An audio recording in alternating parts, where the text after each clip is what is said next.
فترة انقطاع الطمس عند السيدات. الحقيقة الفترة دي فترة مهمة جدا في حياة أي واحدة ست. ليه مهمة؟ لأنها بتبقى مرتبطة بتغيرات هرمونية بتحصل في الوقت ده تحديدا، والتغيرات الهرمونية دي بتؤدي إلى مجموعة أعراض ممكن تحسها الست بشكل كبير جدا وتأثر عليها وتأثر على اللي حواليها. طيب كل الستات بيمروا بالمرحلة دي لازم تجيهم الأعراض دي؟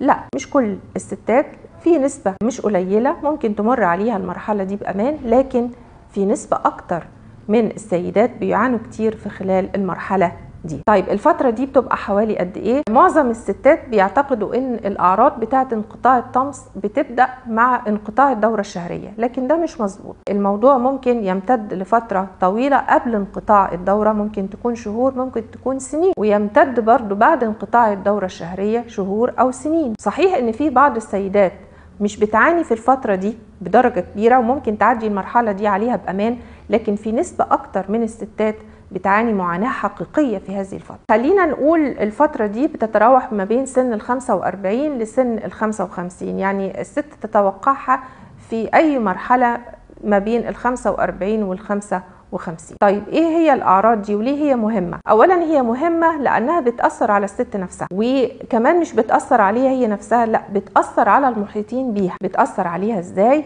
في بعض الأعراض اللي بتعمل لها اضطراب في حياتها كتير، زي مثلا الاضطرابات المزاجية تكون طول الوقت أو معظم الوقت متوترة. العصبية، تأرجح المود ما بين العصبية وما بين المزاج الحلو وما بين الاكتئاب، يبقى عدم استقرار المزاج. من الحاجات المهمة جدا اللي بتحس فيها أو بتحس بيها أي واحدة في الفترة دي ممكن الإرهاق المستمر، عدم القدرة على النوم المتواصل، يكون النوم كله قلق وتوتر، إلى جانب الشيء المهم جدا اللي هي الهبات السخنة. الهبات السخنة دي من أكتر الحاجات المزعجة بالنسبة لأي واحدة ست في الفترة دي، ما بتحس إنه فجأة جسمها، خصوصا الجزء العلوي من الجسم، الوجه والرقبة ومنطقة الصدر، بتحس فيها بسخونة أو بحرارة شديدة، ممكن تقعد ثواني، ممكن تقعد دقايق وبعدين تختفي.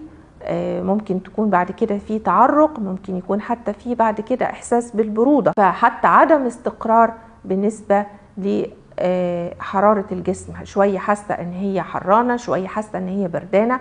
والهبات السخنة دي من اكتر الحاجات المزعجة، ممكن تحصل لها عدد كبير جدا على مدار اليوم، يعني بيختلف من واحدة للتانية. في واحدة ست تقول بيحصل لي 20 مرة، بيحصل لي 30 مرة، بيحصل لي وانا نايمة، فبتبقى عملية مزعجة جدا. الى جانب بقى بعض المشاكل الاخرى زي زيادة الوزن والمشاكل اللي ممكن تؤدي إلى بعض الاضطرابات في العلاقة الزوجية. دي لو هنتكلم على الأعراض المباشرة واللي معظم الستات بتيجي تشتكي منها أو حتى بتحس بيها الست، وبعض السيدات بيجوا يشتكوا منها.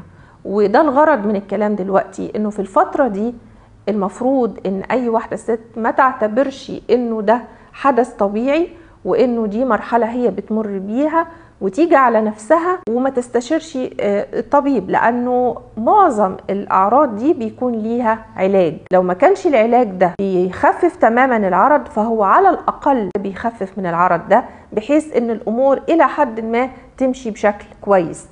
الفترة دي محتاجة إن الست تاخد بالها من نفسها، تاخد بالها من صحتها، تستشير الدكتور أو الطبيب، ومحتاج في نفس الوقت إنه كل اللي حواليها ياخدوا بالهم ويرعوها ويعرفوا ان الفترة دي فترة مهمة جدا، هي محتاجة رعاية نفسية ورعاية جسمية الى ان الفترة دي تعدي عليها بأمان. طب هل في مشاكل صحية اخرى؟ في مشاكل صحية اخرى، وممكن الست ما تشتكيش منها لانه اعراضها ممكن ما تكونش قوية جدا بالنسبة لها او تعدي عليها. مثلا على سبيل المثال هشاشة العظم، يعني عند السن ده وطالع يعني واكتر، احنا اي ست بتبقى عرضة جدا لهشاشة العظام، ودي ليها تشخيص وليها علاج. مشاكل السكر، مشاكل الكوليسترول، ما يخص بصحة القلب والدورة الدموية للقلب والشريان التاجي، دي من الحاجات او المشاكل الصحية المهمة جدا في الفترة دي اللي لازم اي سيدة تزور الدكتور بتاعها ويعمل لها فحوصات شاملة ويطمن عليها. من المشاكل برضو انه الست في الفترة دي تشتكي من ان هي عايزة تدخل الحمام كتير، لدرجة ان بعض السيدات بيتقلهم ان هم اصيبوا بالسكر. لا، هي مش اصابة بالسكر، هو المشكلة انه السيطرة على المثانة في الفترة دي ممكن يحصل فيها شوية خلل، وتبقى الست محتاجة ان هي تفضي المثانة دي كل ساعة كل ساعتين. ولكن برضو في النهاية اقول كل شيء وليه علاج، إن لم يكن العلاج شافي فعلى الأقل هو بيخفف من الأعراض، بحيث إن أي سيدة بتمر بالمرحلة دي تقدر تعديها بأمان، تقدر تمارس حياتها بشكل طبيعي. إذا كانت امرأة عاملة تقدر إن هي تشوف شغلها بشكل كويس وإنتاجها يكون كويس. لكن في النهاية هي مجموعة أعراض مرتبطة بفترة معينة وبأسباب معينة، ويجب إنه في خلالها تكون السيدة على تواصل مع الدكتور المعالج.